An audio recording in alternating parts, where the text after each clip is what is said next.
የኦህዴዱን ዶክተር ብርሃኑና የሸኒውን ቦሬ ለሚ የተናበበ ጸረ አዲስ አበባ ዘመቻ እናወግዛለን።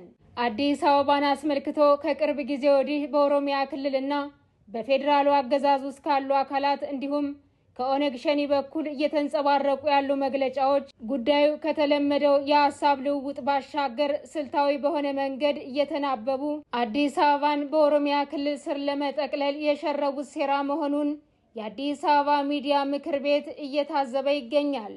የሁለቱ አካላት ሐሳብና አካሄድ በይዘትም ሆነ በግብ አንድ መሆኑን ታዝበናል።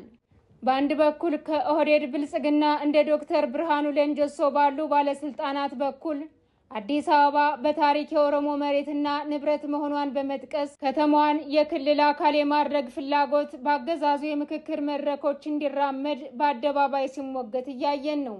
በሌላ በኩል ደግሞ እንደ ቦሬ ለሚ ያሉ የኦነግ ሸኒ የፖለቲካ ዘርፍ ኃላፊዎች ከተማዋ የኦሮሞ እምብርት መሆኗን እየገለጹ የኦሮሞ ሕዝብ ከከተማዋ መቆርቆር ጀምሮ እስካሁን ከፍተኛ ዋጋ መክፈሉንና ጉዳዩ አይነኬና አበይት አጀንዳ መሆኑን አጽንኦት በመስጠት ከታጣቂው በኩል የአደባባይ ጫና ይፈጥራሉ።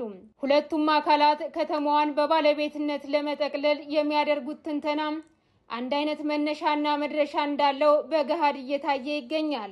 በተጨማሪም የኦነግ ሸኒው ቦሬ ለሚ ኦህዴድ ብልጽግና የከተማዋን ጉዳይ ለድርድር ማቅረቡ ራሱ ስህተት መሆኑን በመግለጽ ጊቱ የኦሮሞን ሕዝብ እንደሚያስቆጣ ያስጠነቅቃሉ።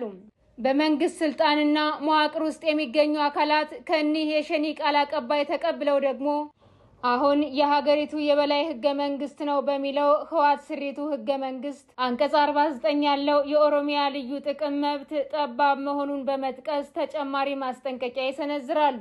ይህ የሚያሳየው ከ4 ኪሎ ቤተ መንግስት እስከ ታጣቂው ድረስ ያለው ኃይል አዲስ አበባን በኦሮሚያ ለመጠቅለል የተናበበ ፖለቲካዊና ስልታዊ ግፊት እያደረጉ መሆኑን ነው። ይህ በእንዲህ እንዳለ የዲፕሎማሲያዊ መዋቅሩም ጭምር ለህገ ወጥ አጀንዳዎች መሸፈኛ የሆነ መምጣቱ ጉዳዩን ይበልጥ አሳሳቢ አድርጎታል። በሳውዲ አረቢያ አምባሳደር በመሆን የሰነበቱትና አሁን በሀገር ውስጥ ባገዛዙ ምክክር ተብዬ ሂደት ላይ ተሳታፊ ሆነው የሚገኙት አምባሳደር ሌንጮ ባቴ በበኩላቸው አዲስ አበባን በተመለከተ በተሳታፊዎች ላይ አምባገነናዊ ዱላ ቀረስ ስድቦችን ሲያወርዱና ከተመደቡበት ቡድን ውጪ በኃይል እየገቡ ሲያስቸግሩ መሰንበታቸውን ምንጮቻችን ገልጸዋል። ውድ የኢትዮጵያና የአዲስ አበባ ህዝብ ሆይ ታሪካዊነቱና እውነታው ሊካድ የማይችለው ቁም ነገር አዲስ አበባ የሀገሪቱ ነጻነት የአብሮነትና የኩራት ማዕከል ሆና ያደገች ናት። ከተማዋ ከ1600 ዓመታት በፊት ከተመሰረተችበት ጊዜ አንስቶ እስከ ዛሬ ድረስ አንድ ብሔር ለብቻው የገነነባት ሳትሆን መላ ኢትዮጵያውያን በላባቸው፣ በወዛቸው፣ በእውቀታቸውና በጉልበታቸው በጋራ ሰርተው ያቀኗት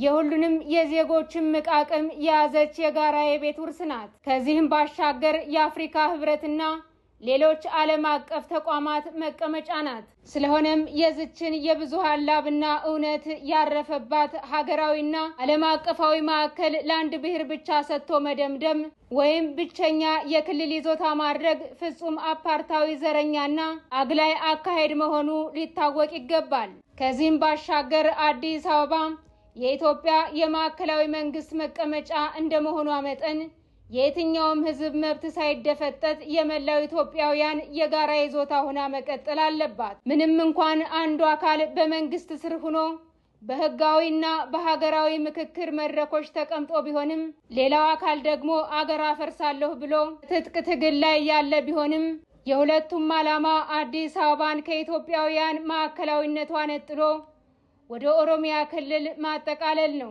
ይህ አካሄድ የከተማዋ ነዋሪዎችን ሰላም፣ የከተማዋን ነጻ አስተዳደር መዋቅርና የሀገሪቱን ህልውና የሚፈታተን በመሆኑ በጥብቅ እንቃወመዋለን፣ እናወግዘዋለንም።